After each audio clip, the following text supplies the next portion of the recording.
Hey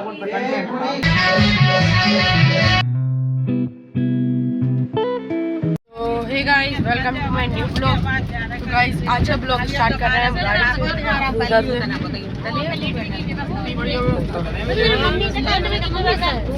guys, क्योंकि आज हम जा रहे हैं खड़ेदाने। बताओ क्यों? जैसा कि मैंने गाइस आपको पिछले ब्लॉग में बताया था कि वहाँ पर चल रहे हैं बचकर लड़क, तो आज हम वहाँ पर जा रहे हैं। गाइस आपसे खड़ेदाने पहुँच रहे हैं।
और यहाँ पर देखो खानदान भी आ गया है। जैसे हम लोग गोलाकोट पे पर्सन रूम्बा जल्दी फट फट तैयार हो जाते हैं।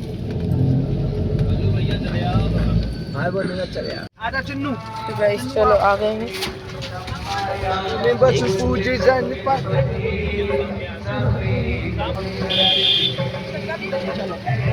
चलते हैं गाइस, हम आ चुके हैं और आपको हम दिखाएंगे अयोध्या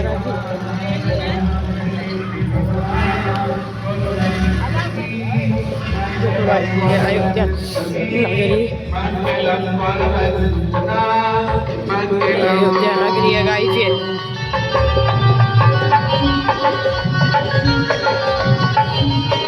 अब हम आपको अंदर पूरी दिखाएंगे थोड़ी देर बाद। तो गाइस अभी हम यहाँ पर बैठे थे, वो पूरी खाना पीना खाकर आ चुके हैं। अब तो पाँव चल नहीं रहा। फिर यहाँ पर है गाइस, यहाँ पर चल रही है पार्टी, लोग बात कर रहे हैं। यहाँ पर बामे बामे एक तरफ कोई नहीं मिल एक बाकी है कि हृदय की पीढ़ी है। हां हां चार पहले में चार बाद में सुबह में पीको होने बहुत आवाज आ रही है गाइस। यहाँ पर वो कल देखी मैं पेरी से चार से नहीं करे जो वीडियो बनी रहे अपना टेम में रहे ना बाबा ने तो दो ही टप्पन होने प्रधान वाली तो सुबह हमने। तुम कौन के साथ आए? सुबह फिर शाम के गए तो सब जब उनकी दुकान नहीं खोली थी, फिर शाम के यहाँ तो गोदाम बंद भैया पे। तो गाइस अभी हम आ चुके हैं पंडाल में। मैं अपने राष्ट्र की रक्षा के लिए तुमसे कौन से शब्दों में कहूं और किस मुख से तुम्हें आती अनुभूति मुझे कुछ समझ नहीं आता। राजा जी, एक सेनापति का यही तो धर्म होता। तुम्हारा वैवाहिक जीवन अभी प्रारंभ ही तो हुआ है और ये राजा अरविंद कायरों की बाती आकर तुम्हें युद्ध करने के लिए निमंत्रण दे रहा है। महाराजा अरविंद, अगर चाहते हो कि तुम्हारे राज्य पर कोई संकट न आए तो यह युद्ध लड़ने की आज्ञा मुझे दीजिए। मेरे सामने कोई शत्रु तो क्या यदि पूरा ब्रह्मांड भी आए तो भी मैं तुम्हारे राज्य में उसे घुसने नहीं दूंगा। कमठ, मैं जानता हूं कि तेरे जैसा वीर योद्धा इस संसार में लगभग कोई हो नहीं सकता है, लेकिन तेरी दुराचारण, तेरी छोटी सोच इस राज्य को कहीं गड्ढे में लेकर गिर जाएगी। अरे यदि तू हाथों में तलवार लेकर युद्ध लड़ने के लिए चला भी गया तो क्या सत्यता है कि तू शत्रु के साथ मिलकर हमारी और हमारे सैनिकों की हत्या नहीं करेगा? राष्ट्र की रक्षा वो करते हैं जिनके हृदय में राष्ट्र प्रेम हुआ करता है, और तेरे रक्त के एक एक कण में केवल छल और देशद्रोह छुपा है।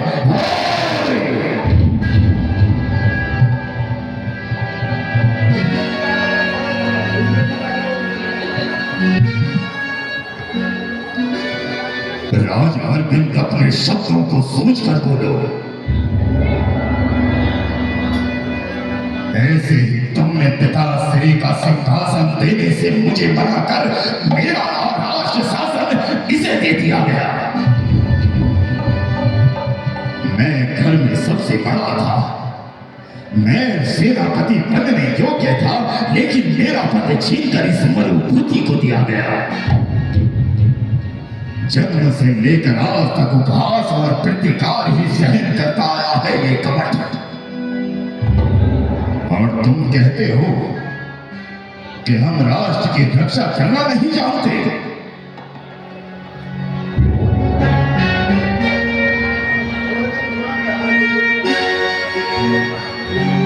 ये सत्य है।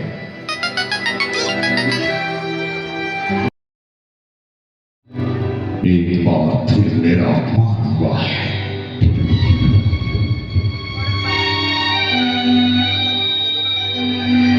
उस नई दुल्हन के सामने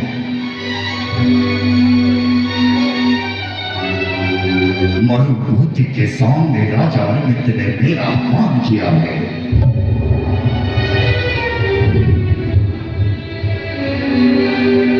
लेकिन जब से मैंने उस दुल्हन को देखा है,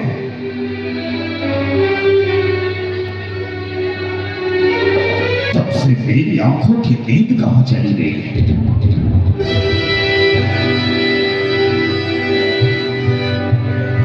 ऐसा लगता है मरुभूति जाते जाते कहकर गया था कि भैया मेरी दुल्हन का ध्यान रखना।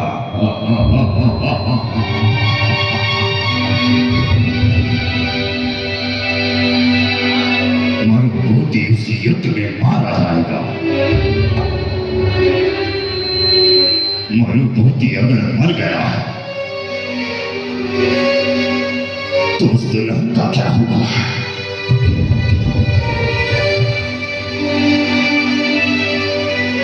मुझे उस दुल्हन से जाकर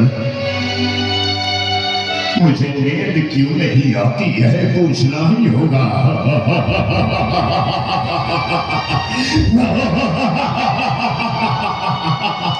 दुल्हनिया, दुल्हनिया।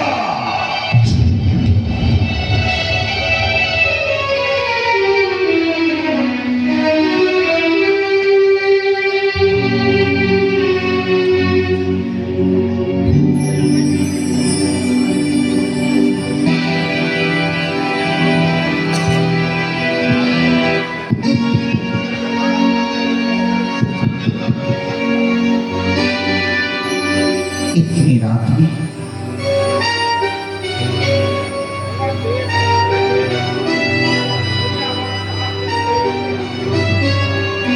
मेरे कक्ष में कौन आया होगा?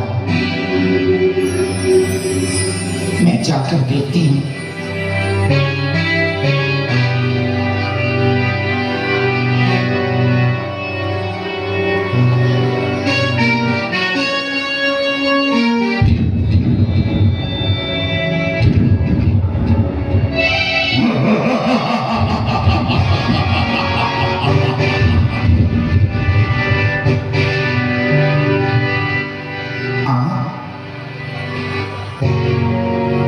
और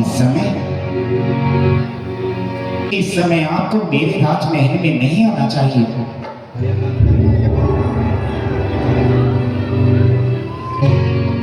जानती हो दुल्हनिया,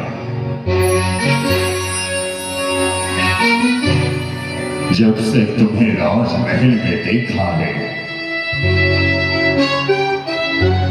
तब से इन आंखों में नींद नहीं आती।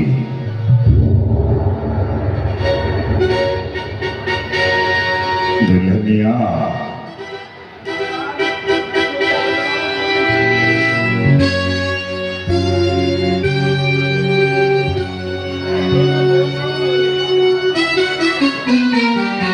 तो मुझे बताना, बहुत बुरी जो बोल रहा हूँ तुम मुझे यह बताओ कि मुझे रात्रि में नींद क्यों नहीं आती? ये आप किस तरह की बातें कर रहे हैं? मेरे स्वामी युद्ध पर गए हैं और इस तरह से आपका मेरे शयन कक्ष में आना उचित नहीं है। आप चले जाइए यहां से। चला जाओ यहां से।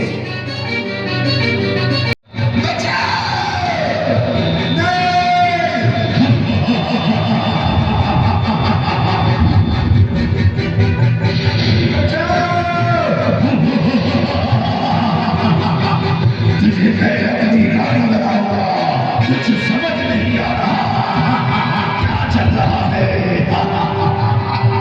और मेरे परिवार का भला हो सकता है। आप जानते हैं, काली रात्रि के तीसरे पहर में वो हिंसक शेर जैसी भांति चला आ रहा था और मैं एक हिरनी की भांति महल में इधर उधर कूद कर भागकर अपनी जान बचाना चाहती थी, लेकिन उस नरभक्षी शेर ने इस हिरनी का शिकार कर ही लिया, इसका शिकार कर ही लिया।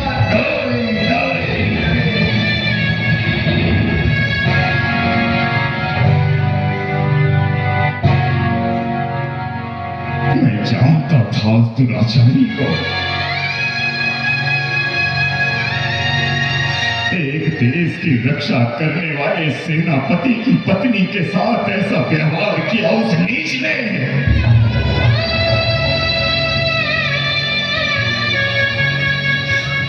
बताओ,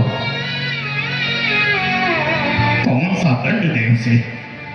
क्या दंड देंगे आप? यदि मैं कुछ कहूं भी तो उनके भाई उस पर विश्वास नहीं करेंगे, और यदि इस बहू का मुंह खुलता भी है तो दुनिया यही कहेगी कि इस बहू ने भाई भाइयों को शत्रु बनने पर निमंत्रण दिया है। इसलिए मैं कहती हूं कि इस दुर्घटना को मेरे राजमहल में ही रहने दो। मैं ही चली जाती हूँ इस राज्य को छोड़कर। यदि आज तुमने आवाज नहीं उठाई तो ना जाने कितने महलों में इस तरह की आवाज दबी रहेगी।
तीर्थंकर प्रभु के होठों से ऊपर पानी जाने लगा। सब मां पद्मावती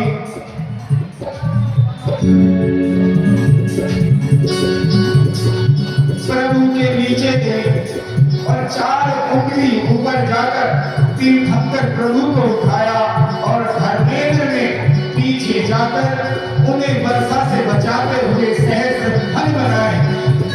थोड़ी थोड़ी आई पद्मावती, थोड़ी थोड़ी आई पद्मावती, बारिश हुई।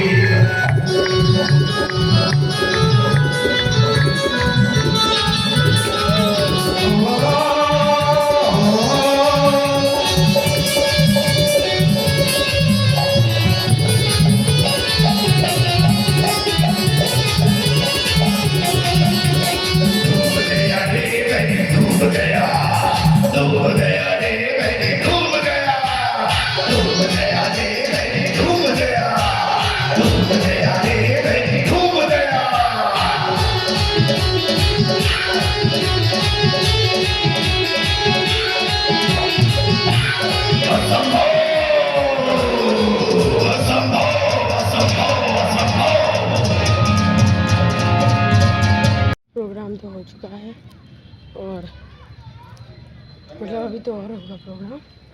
और अभी हम यहाँ पर आ चुके हैं, यहाँ पर महाराज जी वगैरह रुके हैं। देखो जब हम करेंगे दर्शन, मिलते हैं आपसे दर्शन करेंगे।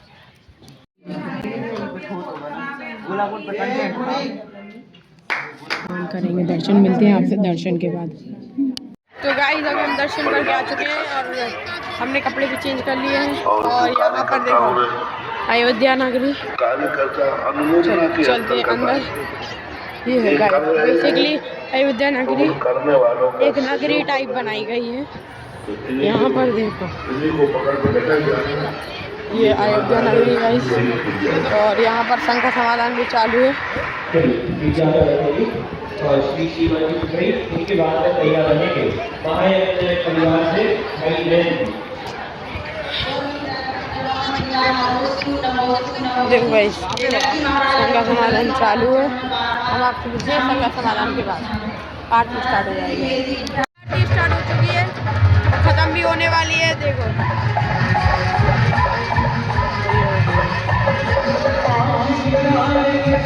गाइस हम तो बाहर निकल आए क्योंकि अब हम जा रहे हैं घर वापस। लोगों को जो हमारे साथ आए थे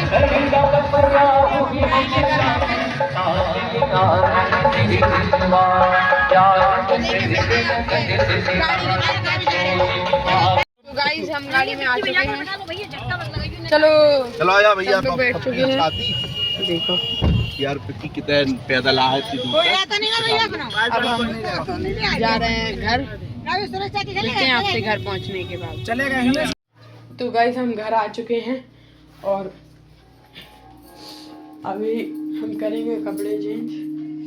देखो ऐसे करेंगे कपड़े चेंज। तो गाइस कपड़े चेंज हो गए और अभी हम देख रहे थे ये नाटक।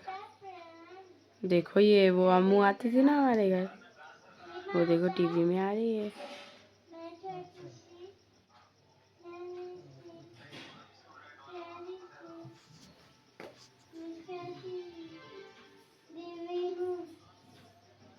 आपके लिए भेंट लगी हूँ। क्या लाई हो? मैं आपके लिए माला लाई हूँ। कहाँ से दीदी?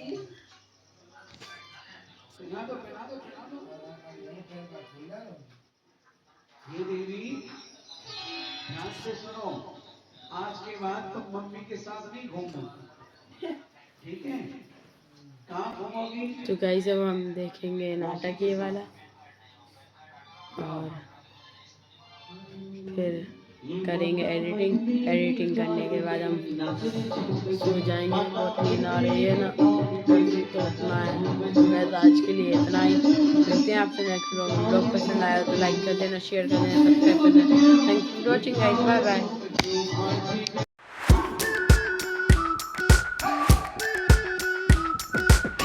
We've been waiting for so